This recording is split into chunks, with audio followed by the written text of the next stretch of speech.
So this is an announcement I'm making to the parish in a number of different formats, on YouTube video, on audio, via email, and so forth.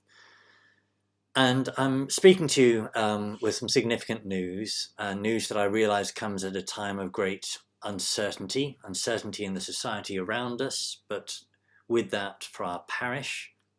And I'm afraid the news is this, that I will be leaving the parish this summer to take up a full-time seminary post.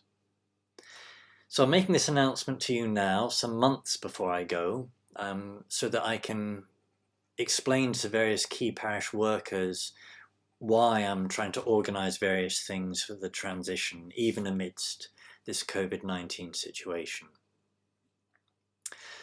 So you may remember when I was appointed here 4 years ago, I expected to be here much longer than 4 years. And that, like every parish priest, I hoped to have a period of time where I'd be able to start and establish various new initiatives in the parish. And while I hope that the parish has benefited from what I've offered you, I realise that I'm leaving with a sense of a work still in progress. And I'm sad to feel that I've not been able to do more for you and more with you. That I hope nonetheless that what I've offered you has benefited you as individuals, and benefited the parish community as a whole. But like any priest, I know a priest knows that his time in a parish is always transitory. He's always, in a sense, passing through. That a priest is always somewhere serving at the will of the bishop and only as long as the bishop wants him there. And that parish work is only one of the ways that a diocesan priest is called to serve. It's how I have been serving, but it's not how I'm going to be serving. So what has interrupted my appointment here in Westmoors, if, as I say, I was expecting to be here longer? Well, the papal nuncio, the nuncio is the Pope's ambassador in a country. The papal nuncio has asked our bishop to appoint me to the Josephinum Seminary in Columbus, Ohio, in the USA. The Josephinum is what's called a pontifical seminary.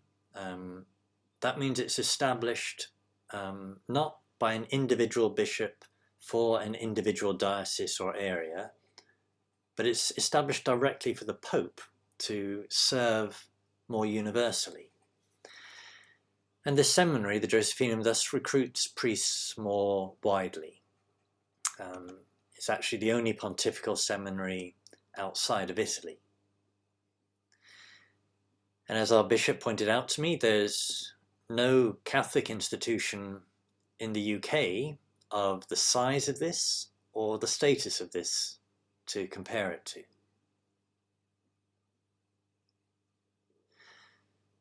So he thinks it's the diocese being of service to the universal church by sending me to do this. Now, for me personally, this means I will be working for 6 years in a region of the USA where I have family. Some of you will know my mom is from Illinois, and that I actually am myself an American citizen. I travel on an American passport. The rector of the Josephinum Seminary, he was newly appointed there, and he and 2 members of the board of governors of that seminary, they all knew me back when I studied in Rome. So when they were thinking who to recruit as new staff for the Pontifical Seminary, I was one of the people they thought of. So that's why I've been called there. So I leave Westmoors, and I leave Westmoors grateful to a great many of you for a great many things. And for me personally, one of the sadnesses of this current situation is that it seems pretty certain that I won't be able to see all of you personally to express my thanks to you. And in fact, it's quite likely there are very few of you I'll see personally, face to face, to thank you. That we don't know what the months ahead hold with the lockdown and everything, but it seems quite possible that I'm going to leave the parish before public Mass has resumed.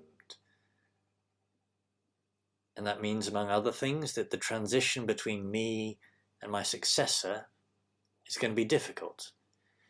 Difficult for the parish and difficult for my successor, as well as difficult for me. And while I don't yet know, I don't think the bishop's decided yet who my successor will be, other than the fact he's indicated he is planning to send someone, to find someone. Obviously there's we're in a state of great uncertainty now with the whole COVID-19 situation, but the bishop isn't intending that this is the moment he's going to merge our parish with another parish. He's intending, he says, to find someone to send here to replace me. So who is that going to be? Well, we don't know yet, but I ask you to pray for him as he prepares to come here. He's going to need your prayers. The parish is going to need you to be praying for him. And I will be praying for you as individuals, how you're affected in all of this, as I have been through this whole lockdown crazy situation. And I'll be praying for you as a community, a parish community. That I'd expected to be able to plan a proper farewell, but this whole coronavirus will sadly, it seems, prevent that. If there's any farewell, it's going to be a pretty small gathering, and there probably won't be any farewell. And that means for me that the lockdowns are a particularly hard way to be going. Now, as details become clear, who my successor is, the date of my departure and so forth, I will let you know. That will appear on the parish website, so if you go to the home page or via email, things will be circulated. So, finally, please do let other people know what I'm telling you here. I'm emailing 130 parishioners that I have email addresses for. I'm announcing this on YouTube and via audio, but I regret that with the lockdown, there are many people that I'm not going to be able to tell directly. So please do let people know. And pray for each other, pray for me, and I will be praying for you. May God bless you all.